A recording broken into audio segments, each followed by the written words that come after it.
And so now it is my distinct pleasure to welcome up a conversation with the man of the hour. I had the opportunity to witness an interview with him not too long ago, and that interview actually was showing for our virtual participants during the lunch hour. We will also make it available on our Faith Compass website for you to be able to watch. But you are actually going to see and hear from him in person in his own words. And so at this time, it is my pleasure to welcome up first Debra Clark Jones, the Associate Vice President for Community Health with Duke Health.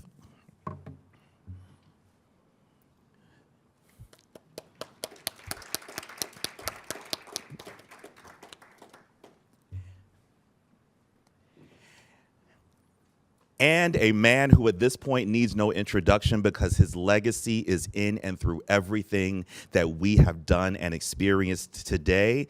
It is my distinct honor and pleasure to welcome to our platform Dr. John W. Hatch.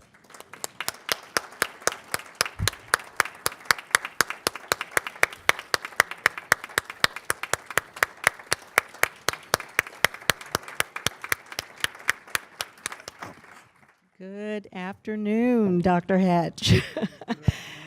Oh, it is once again an honor to speak with you and learn from you. The last time we met, we touched on several topics, including the engagement of the faith community, the connection between economics and health, and just want to take an opportunity to just look forward, look ahead, and ask you just a few questions. Dr. LaBird stated that we are at a critical juncture in advancing health equity. And one of the outcomes of this year's Lecture and Symposium is the development of the Just Health Manifesto. Reflecting on your life's work, what actions do we need to be mindful of as we seek to achieve health equity? Now, that's a profound question for sure. As I look back on my life, the place we first went was the church. The people I know of influence and trust in the community at that time, this was almost 100 years ago, were people in the church who could be relied on to do the best they can of what they did with community members and hope there would be better times. My grandmother was a particular influence in my life. She lived to be 96. My job when I became old enough to keep up with Grandma was to just make sure she was safe and help her to carry packages and gifts.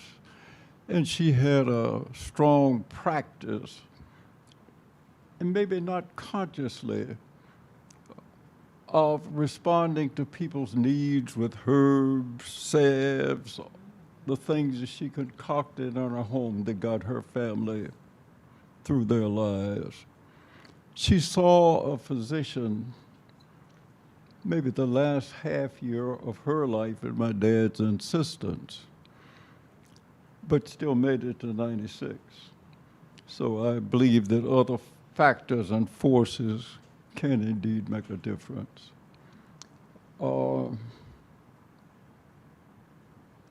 And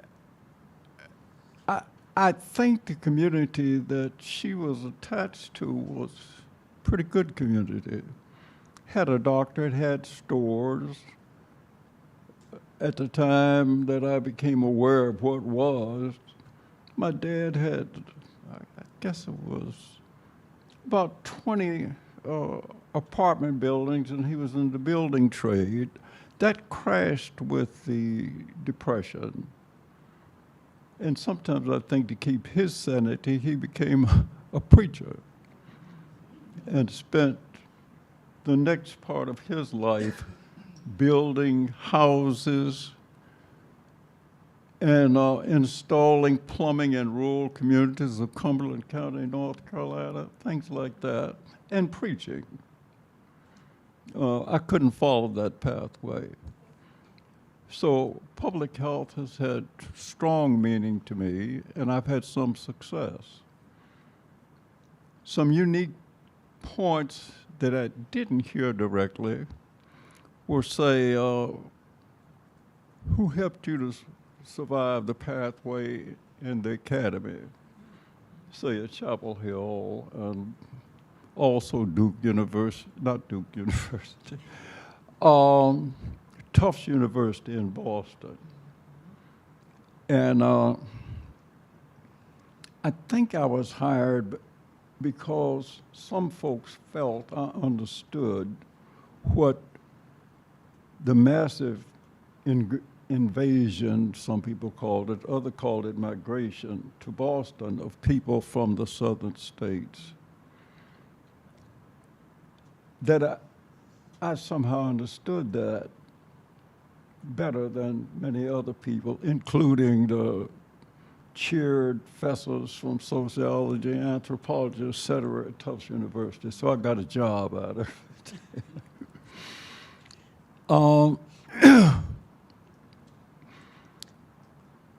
And I think that there are a lot of real issues I know. For an example, if their input might challenge or compromise white folk, that group of folk would tend to be more careful in how they worded their dissatisfaction with some of the services in Boston. And I understood that perfectly. And it hadn't ended, with just them. I also gave answers like that sometimes.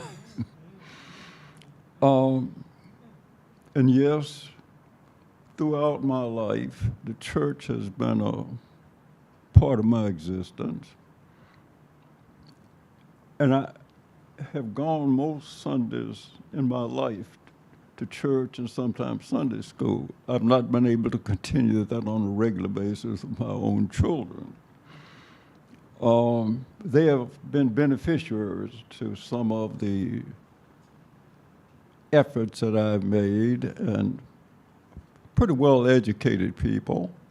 And it seems that my grandchildren are on track, and I'm thankful for that, profoundly thankful. And I think Grandma laid the pathway to their success, which I don't quite understand yet in my estimation.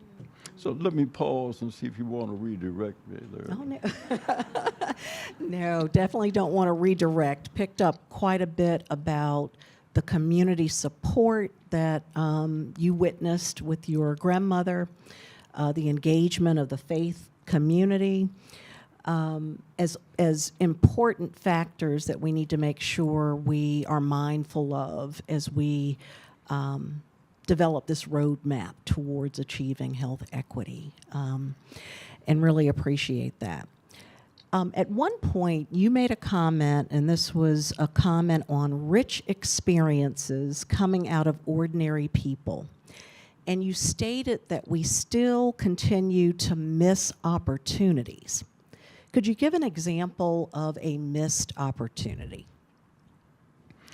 I think the missed opportunity lies in the tendency, as some of us are fortunate to gain education and fortune, to think it's all us.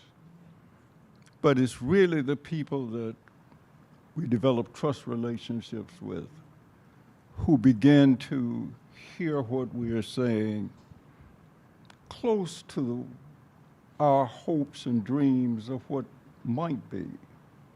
And that was certainly true in Boston, which was a whole lot different from Mississippi, parts of Alabama, South Carolina, North Carolina, you name it. It had never been rigidly segregated because there weren't many of us there. In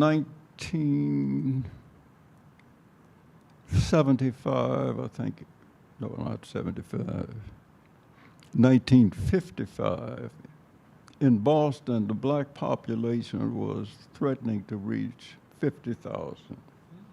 It's now closer to 300,000.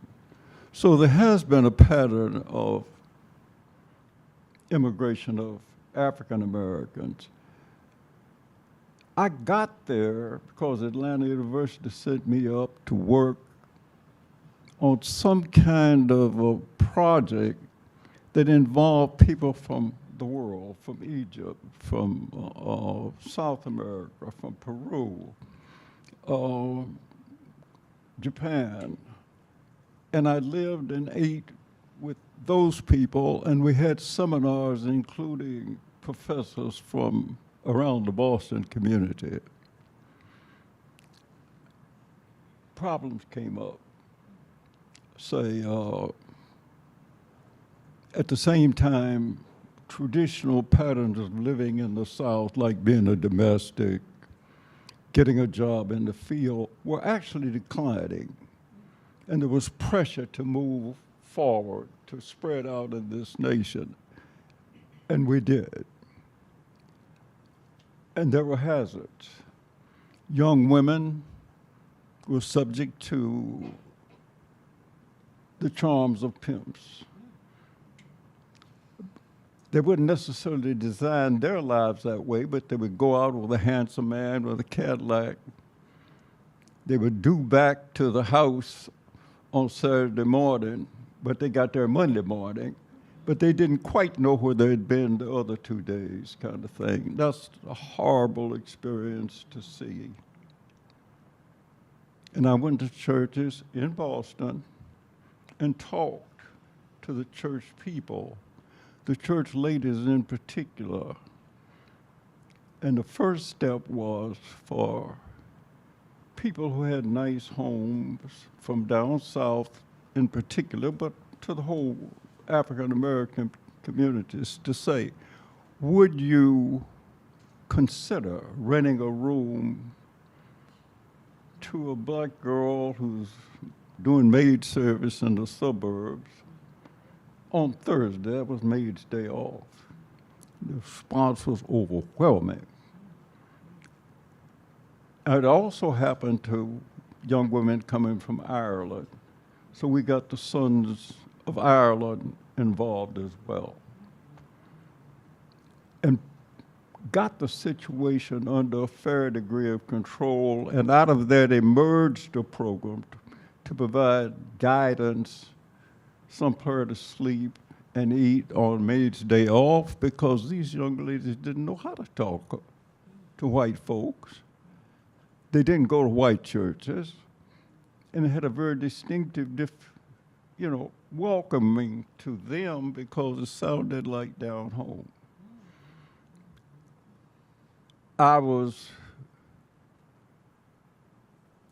It provided an opportunity for me, and the first time I got my hands on significant money to do something, and eventually that money went to the Women's Service Club, I think. I can't remember the lady right off the name, but they got on it and did it. They brought the suburban women together. Suburban ladies helped them to hone their skills so that they could demand more money. And I remember Al Cap, they wrote Little Abner comic strip. He hired one of the ladies from Mississippi. She was not particularly literate, but she was charming, welcoming, and with the training of the ladies from the suburb, within 6 months, her salary was more than mine. So it wasn't a whole lot of money that I was into, but that was an example of just a bit of guidance and training could make in what seemed like an insurmountable problem. And I enjoyed it enormously.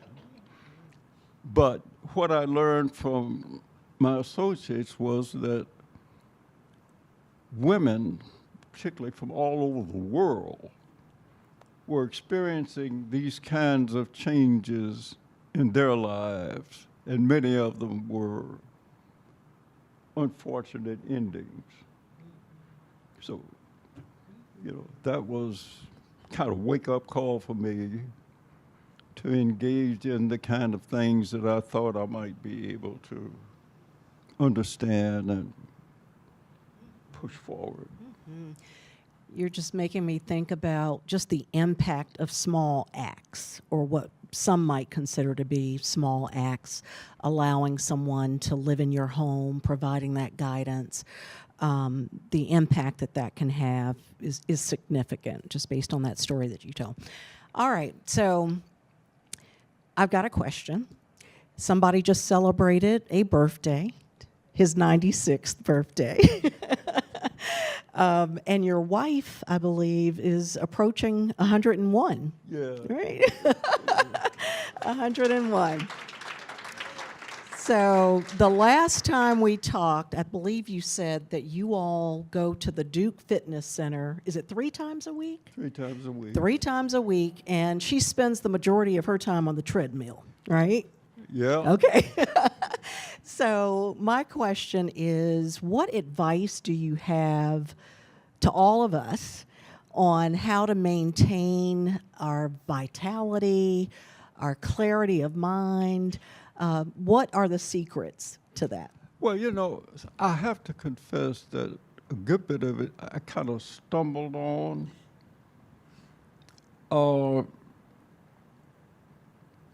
In Durham, Wanda Woods is the person who is now a clergywoman. She was a student in the School of Public Health. And they have to do projects. So Wanda's project was to train church people, men and women, and we actually had 50 people, 1 male volunteer. They were trained by cardiology folks at Duke and physical fitness folk from Chapel Hill. I think it was 75 hours of real intense lectures and all these things, and were given certificates saying that these are the people who have lectured to them, these are exams that they took, etc. And let's see. And then it was 4 years later when this student had to do a major paper, master's paper. And I said, go find out the impact of this project that we did 4 years ago. Bottom line is, over half of these women got jobs in hospitals, in fitness, ladies' fitness centers, stuff, that paid roughly 30% more than they were making when they entered the program. We didn't do it to increase their ability to make money, but they did. And that kind of gets around. And following that, we did it on a fairly large basis within the context of the General Baptist State Convention. And I have to point to Anita as the person that kept that going, because those things began to happen at later point in my life. So I feel very good about it, and I think, to get a job at most health departments, you need some kind of degree. And a whole lot of very good, capable, excellent communicators were turned down and, knew not to apply. But after we did the training programs, which lasted 4 or 5 years, at various stages of funding. I remember the first time we got big money. That was from Z. Smith Reynolds. They gave us a grant for $500,000. And then there came a check from Kellogg for $1 million plus. And the word got around.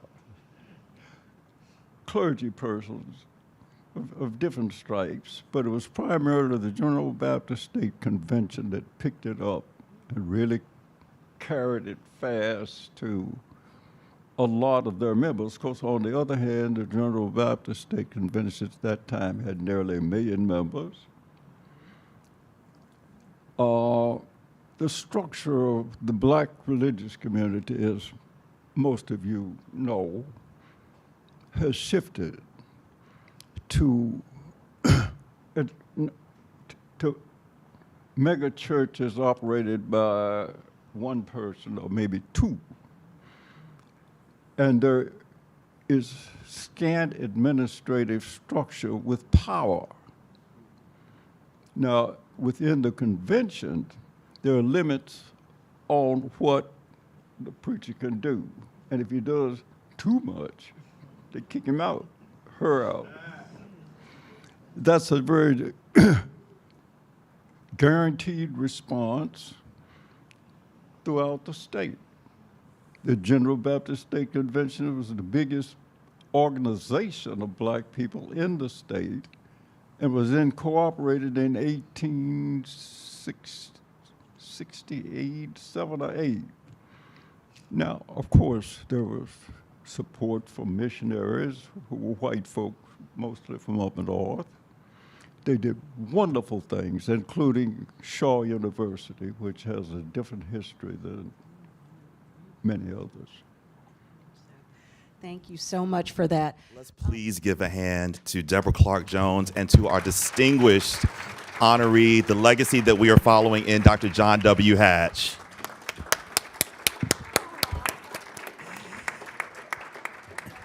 As we are celebrating the season of Dr. Hatch's birthday, we would be remiss if we did not celebrate with you. And so on behalf of the Wake Forest University School of Divinity and the Faith Compass Center, we would like to present you with the cake, and we would like to sing you happy birthday if you will receive us. So here I am, a choir director, and I'm like, where do we get started? Somebody else, please. 1, 2, 3. Happy birthday to you. Happy birthday, Dr. Hatch. Happy birthday to you.